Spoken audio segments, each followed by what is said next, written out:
Hey church, welcome and thank you for worshiping with us. Wherever you're worshiping, in your home or on your TV, laptop or phone, you are a part of this family. And you could watch or listen to past messages by heading to mycornerstone.family. On our sermons page, you can view playlists, search for past messages, and more. You can even listen to our content by subscribing to the Cornerstone America's podcast, which can be found on Spotify, Apple Podcasts, and Google Podcasts. I hope you enjoy the message and thank you for being a part of the Cornerstone family. All right, let's jump into our message this morning. Everybody bows to something. The question is, what do you bow to? About 2,600 years ago, 3 Hebrew boys stood in front of a 90-foot statue, and the music played. Thousands bowed down, but they stayed standing. And today we're going to look at how they did it. And we're going to look at it through one word, the word fire. Fire stands for faithful under pressure, intimidated by no one, these 3, rescued in the flames, and exalted after the test. Here's the thing, everybody in this room goes through stuff. We're either coming out of a fire, or we're walking through the middle of the fire, or we're getting ready to step into a fire.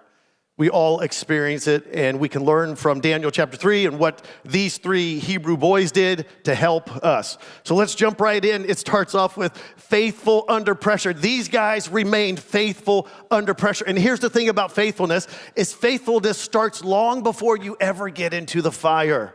We don't decide to be faithful once we get into the fire. We should decide it long before in living that out in small ways as we lead into the fire. And here's the thing, is that the world is always creating an image that it wants us to worship. And that's what we see in verse 1. King Nebuchadnezzar made an image of gold. The world is always making images that it wants us to bow down to, that it wants us to worship. And what I think is also interesting here is the time is significant. He makes this image of gold.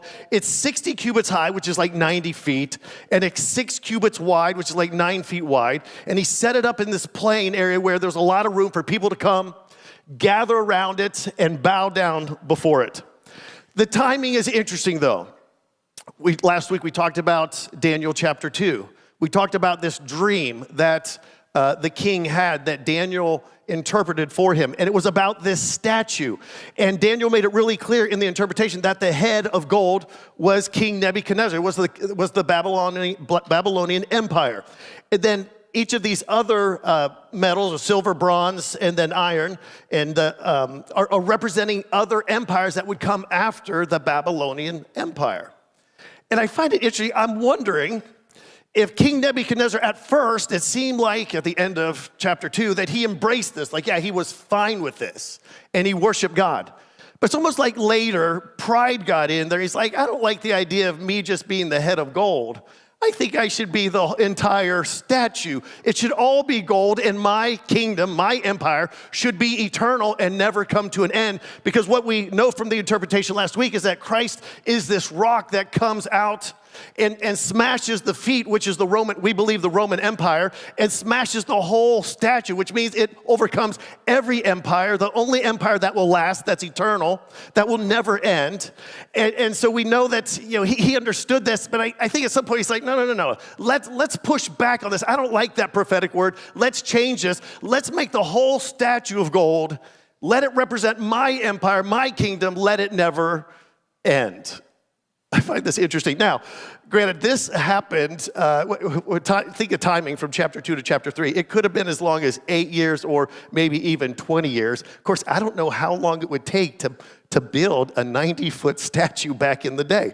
I imagine that would take some time. Anyway, so I'm just wondering if pride got in here. He's like, no, let's change this. And he's almost like pushing back on this prophetic word that God had given him. What's also interesting in here is that the number 6 shows up in this text. If we look back at Daniel chapter 3, verse 1, it says he made this image of gold, and it's, notice, 6 cubits high. or 60 cubits high and 6 cubits wide. And then later when he lists the instruments, he lists out 6 instruments. It's almost like we have 666, a reference to Revelation chapter 13. And so a lot of scholars believe the events in this chapter of Daniel, very similar to the events in Revelation 13, feel that they're very much connected. So an interesting connection there. Let's go to verse 2. Then he summoned the satraps and the prefects and the governors and the advisors, treasurers, judges, magistrates. He grabbed all these officials from the empire and got them together and made this image. And verse 3, so the satraps and prefects and governors and advisors and treasurers and judges and magistrates, all the other provincial officials assembled for the dedication of the image. Then the herald loudly proclaimed, nations, notice nations and peoples of every language, this is what you are commanded to do. As soon as you hear the sound of the horn and the flute and the zither and the lyre and the harp and the pipe and all kinds of music, you must fall down and worship the image of gold that Nebuchadnezzar has set up. Now, what's interesting, as you read this text, you read it through, you're going to see, you will notice that there is repetition here. He keeps talking about King Nebuchadnezzar. He keeps talking about the image. He keeps listing out all these officials. When you think like, man, can we get done with this? And all the instruments. He keeps repeating it, which is something they would do in Hebrew literature, but it's for emphasis. He's like throwing out the weight of it. This is what King Nebuchadnezzar was doing. And he keeps saying it and saying it and saying it for emphasis that he's pushing back on God. It's like pride has been lifted up. And anything about pride, pride loves to hear its own name. You imagine King Nebuchadnezzar just loves to hear his name. Oh, the statue of all gold, loves to hear it. Gathering all the officials together, all the musicians together, everybody bowing down. And something big's about to happen and blow this whole plan that he has to pieces. So I just love the way Daniel wrote this. It's very, very interesting. All right, let's keep going. And we go to verse 6. It says, whoever does not fall down and worship will immediately be thrown into a blazing furnace. So we know that the world likes to make images. It wants us to bow down and worship them. Here's the other thing. If we reject the world's images, the world will reject us. And that's what's going to happen here. Everybody's bowing down except for these 3 Hebrew boys, and they get rejected because of it. And we need to be aware of that. We need to be ready for that. If we are going to reject the world's images and not bow to them, which I suggest that's what we should do as followers of Jesus, that they will reject us for it. And that's okay. And in this case,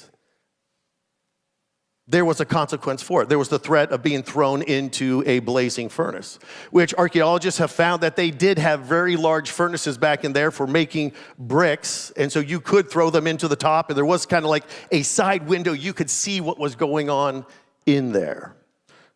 Very interesting to know. Also, it's a side note that they had been known for throwing people into the fire.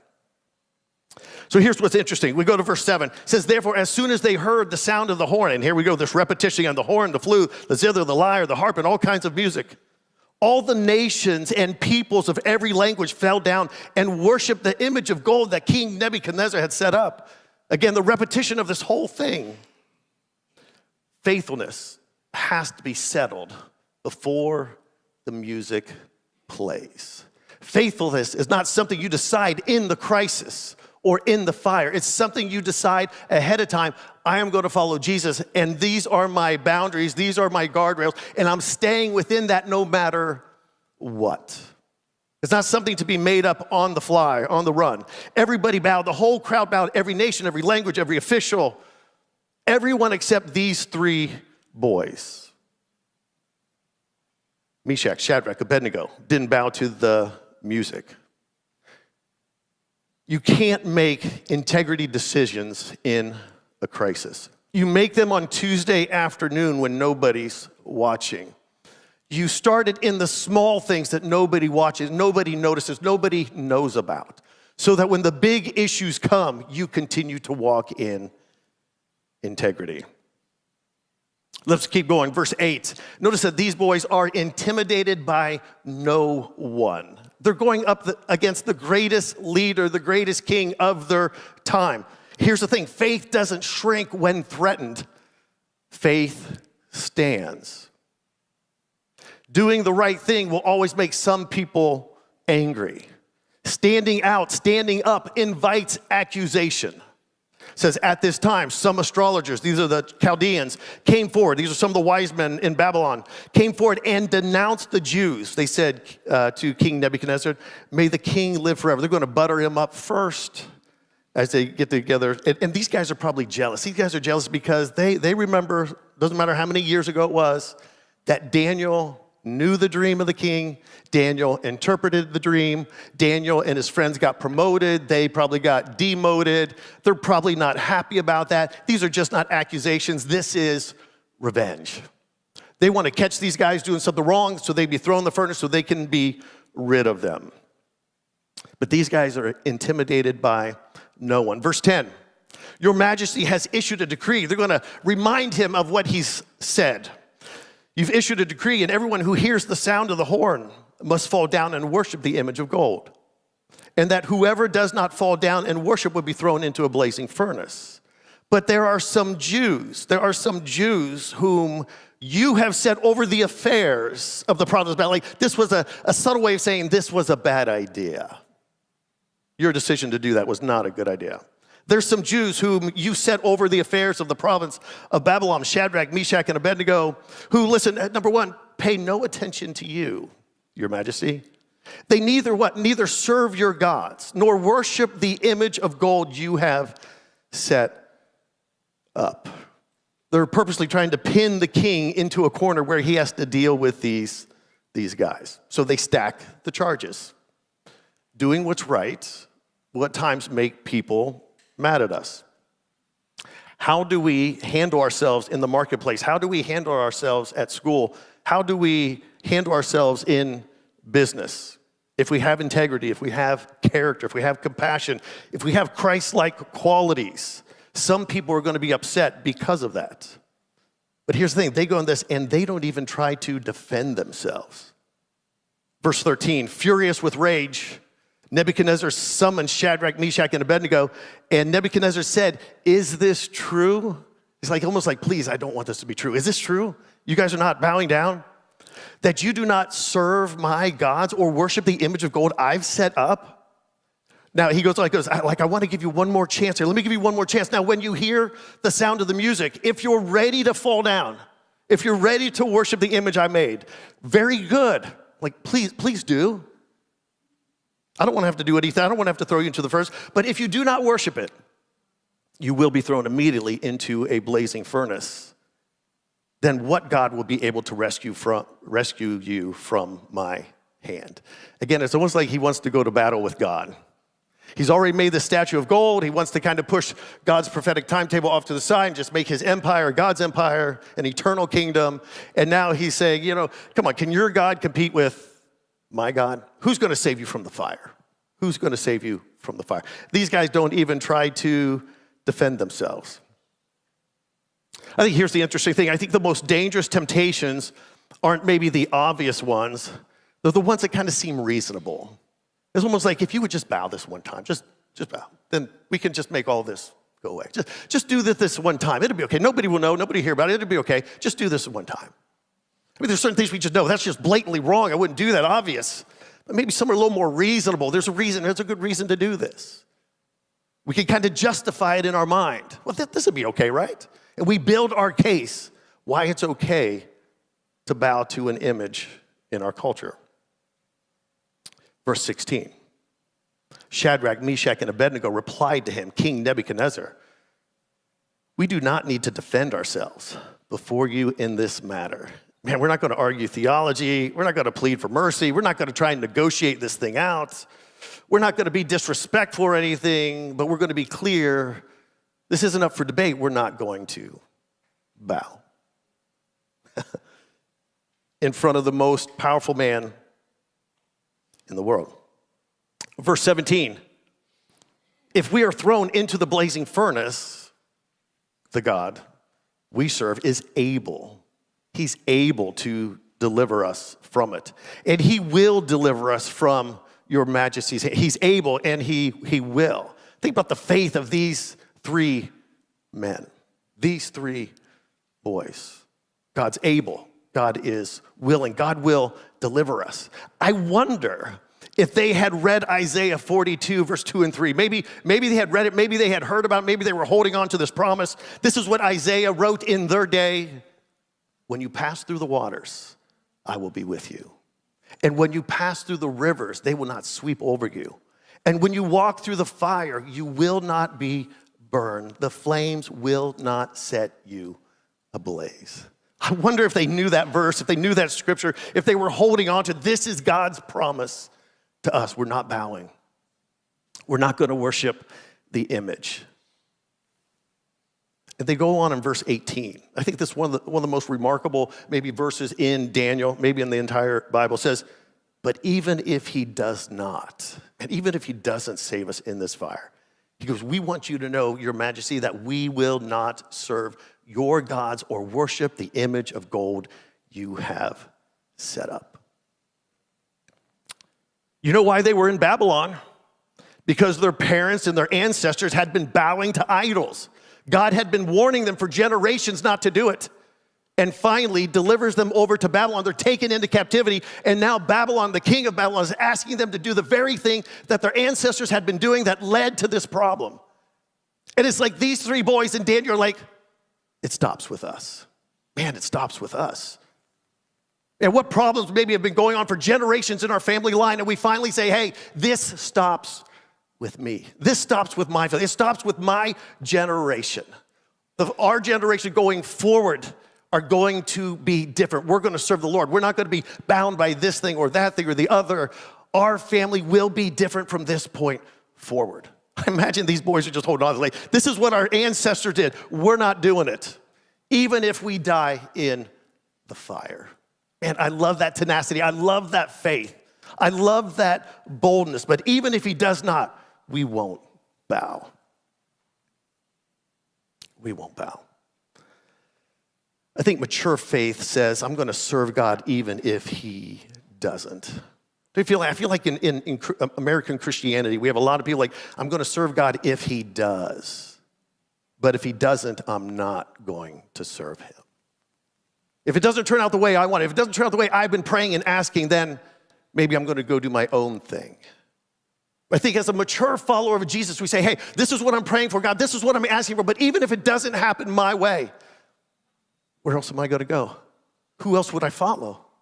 I'm going to stay here. I'm going to stay surrendered to you. I'm going to stay submitted to you. I'm going to keep following you with my life. It reminds me when things got difficult for the disciples following Jesus. Like, this is hard for us to swallow. And he says, well, if you want to leave, you can. And they said, where are we going to go? Where else would we go? Even if it doesn't turn out our way, where else would we go? Who else would we follow? I'm going to stay with Jesus. And I think they were speaking all together in unity. They were sticking together. You know, you need a few people around you that are all moving the same way, all believing the same direction. They were all together in unity. We're not bowing. We're going to keep standing.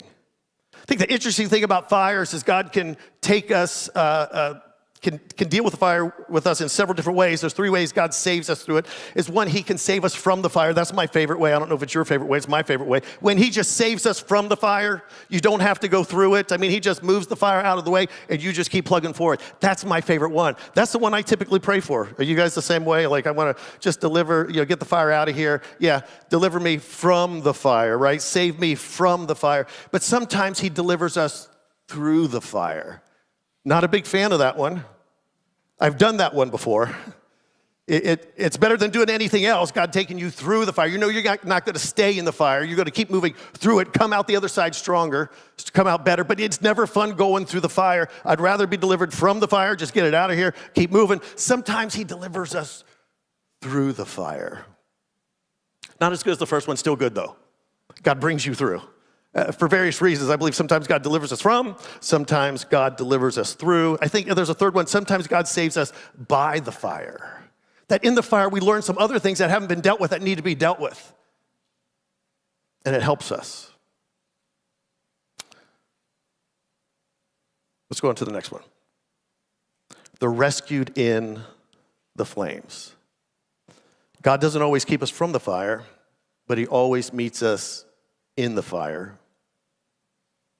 God walks with us through the fire. We never go through it alone. Verse 19. Then Nebuchadnezzar was furious with Shadrach, Meshach, and Abednego, and his attitude toward them changed. It's actually said its face expression. The Hebrew, it's not Hebrew, it's Aramaic. This chapter is written in Aramaic.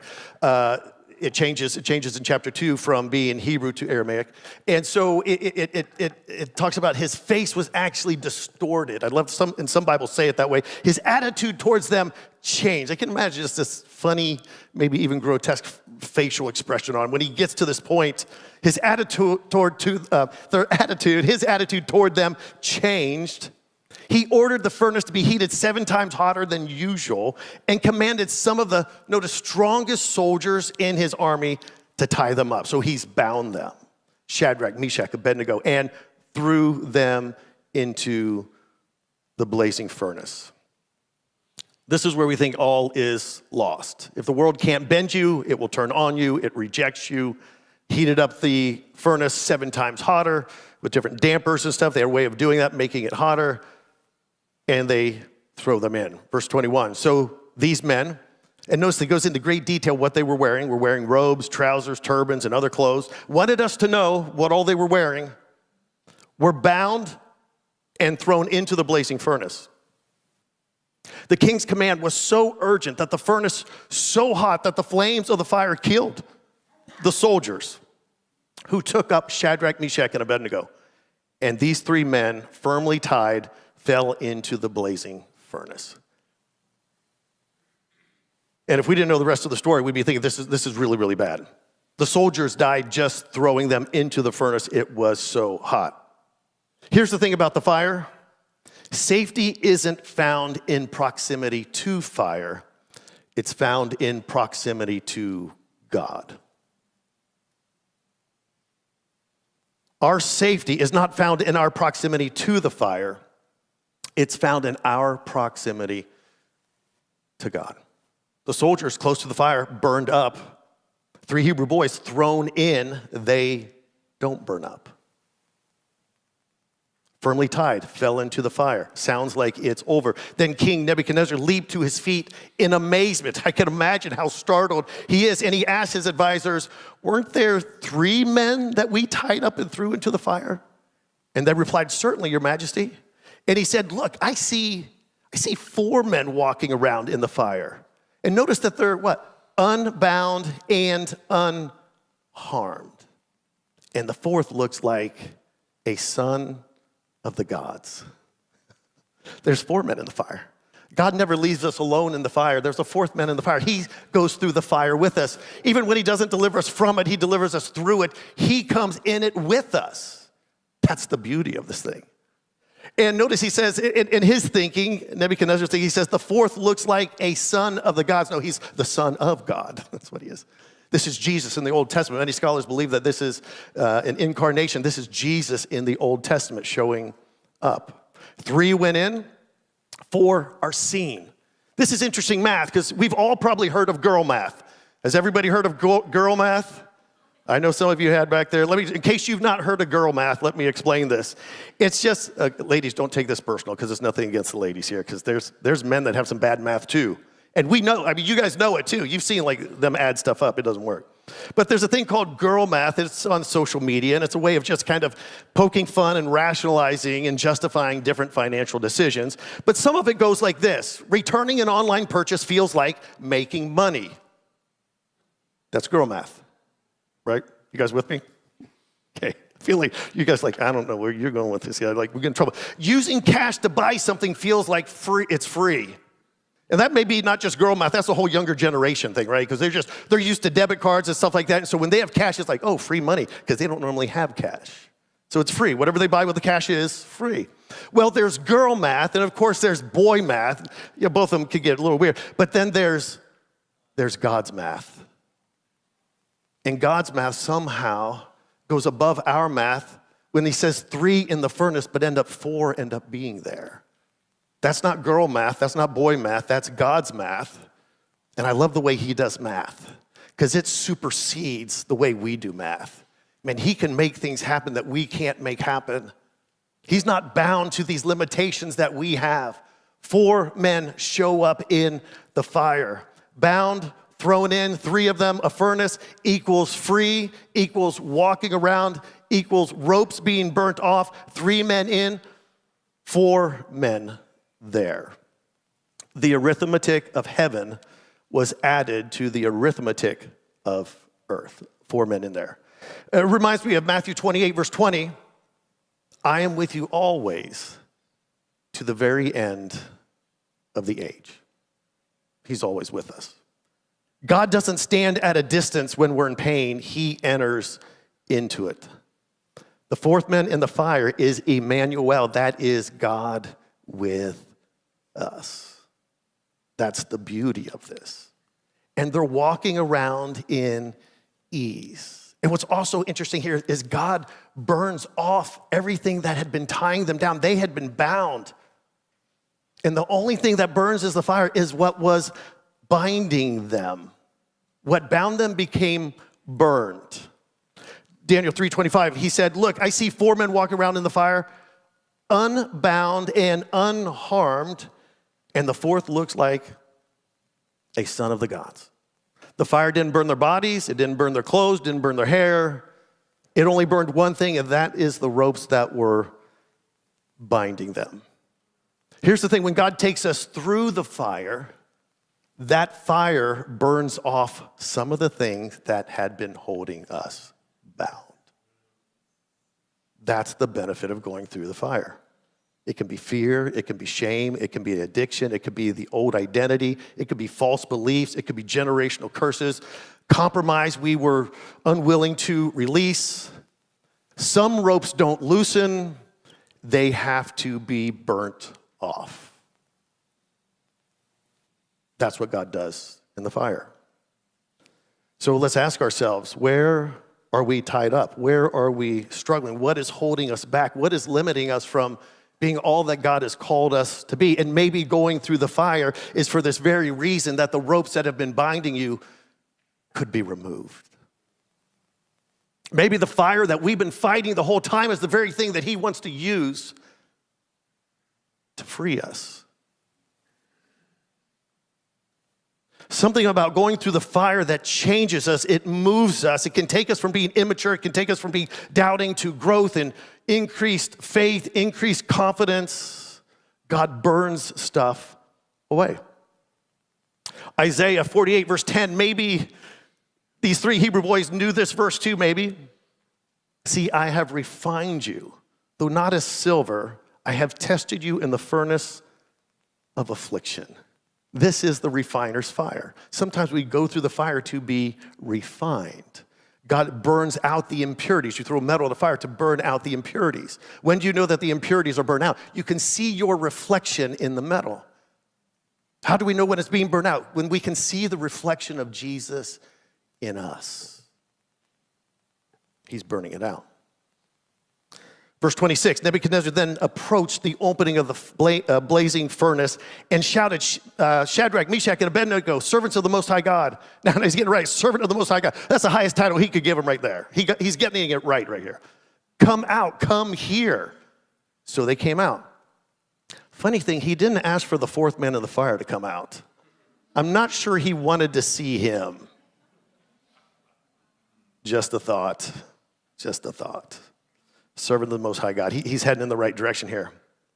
God preserves what the enemy meant to destroy. We see here and notice here that the satraps and the prefects and the governors and the royal advisors crowded around them. Man, they wanted to inspect what has happened, crowded around them. And they saw that the fire had not harmed their bodies, nor was a hair on their heads singed. Their robes were not scorched. And there was not even the smell of smoke on them. Is that crazy? The smell of smoke. I mean, like, this is one of the things. I love a fire pit, man. You know what I don't like about a fire pit? Smelling like smoke afterwards, man. It's in your clothes, it's in your hair, it's all, and you've got a shower to get that out. Now they have smokeless, right? Anyways, let's stay focused here. Nothing, they crowded around, like, what's going on? Like, they haven't been touched by the fire. No smell of fire. This is maybe one of the beautiful details of the story. Like, you don't have to wear your past. You don't even have to smell like your past.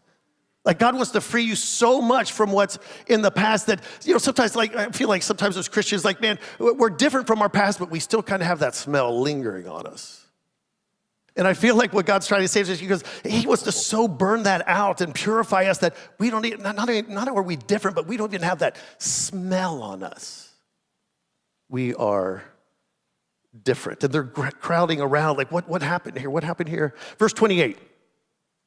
Then Nebuchadnezzar said, "Praise be to the God of Shadrach, Meshach, and Abednego, who has sent his angel and rescued his servants." Notice here, now Nebuchadnezzar, he's now preaching what's just happened. Listen to this. They trusted in him, meaning they trusted in God.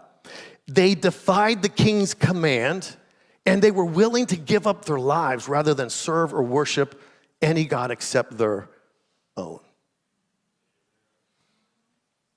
Now, you can go in here and finish the chapter. I'm not going to finish. You finish it later today. But let's stop right here for a second. Where are you at in your fire and in life? Are you trusting in him? These three Hebrew boys had drawn a line in the sand. They had set themselves like a face of a flint and said, we are not budging on these things. We are trusting God no matter what. Even if he doesn't show up and deliver us, we're still going to trust him. Have we made that decision? Have we just nailed that down? I'm not budging off that. This is how I'm living life. I'm trusting him no matter what. Because there's a lot of Christians across America that are not there. We trust God when things are going great, when they're going our way, when he answers our prayer, when he does what we want him to do. But when he doesn't, do we really trust him? God's able, God's willing, and even if he doesn't answer the prayer my way, I will continue to trust him. And then have we defied the king's command? Are we saying no to the images of our culture? Because our culture is making images. There's new images that weren't around 20 years ago or 10 years ago or a year ago. New images coming out. Are we bowing our knee? Have we decided to bow our knee to the images of our day? Because most Christians across America, bowing somewhere. Have we made up our decision? Faithful, not going to bow. So one of the things I see as a pastor, people come in and say, I'm going to live this way, I'm going to do this thing, and then something happened, then they're bending all kinds of rules, all kinds of things, not following Jesus because they weren't willing to just defy the king's command. And then the last one, willing to give up your life. Jesus said, if you don't forsake all, you can't be my disciple. Man, does everything belong to him? Owners of nothing, stewards of everything. God, all that I have is yours. From my house, to my car, to my money, to my kids, to my family, it all belongs to you. Will you stand with me this morning as we get ready to close in prayer? And just keep the scripture up here for a second. Just let's think about this as we wrap up. What's your next step today? Is it trust? Is it you need to not bow the knee? Or be willing to just give up anything and everything for him? Surrender it all.